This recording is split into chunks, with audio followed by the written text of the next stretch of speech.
বাইরে পড়ছে বৃষ্টি, বৃষ্টির সকালে আজকে হবে রুটি, তাই আমি আটাটা মেখে নেব রুটি বানানোর জন্য।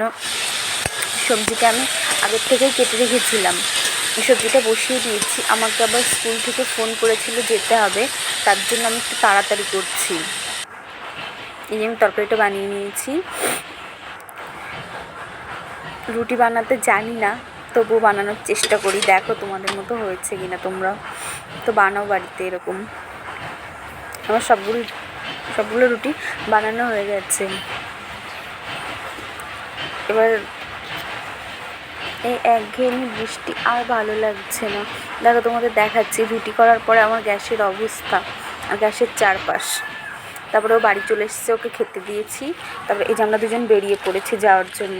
আর বাইরে পড়ছে বৃষ্টি, নিয়ে নিয়েছি ছাতা, যাচ্ছি হচ্ছে স্কুলে। এই যে আমাদের বাড়ির পাশে, বাড়ির থেকে একটু সামনে চলেই এসেছি স্কুলের সামনে।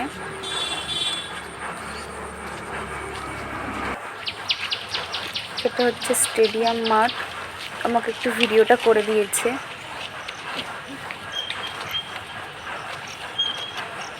তারপরে জানো তো আমি খুব তাড়াতাড়ি করছিলাম, বাড়ি এসে রান্না করতে হবে আমাকে, আবার ভিতরে ওকে ঢুকতে দেবে না হয়তো, তাই আমি বললাম তুমি বাইরে দাঁড়াও।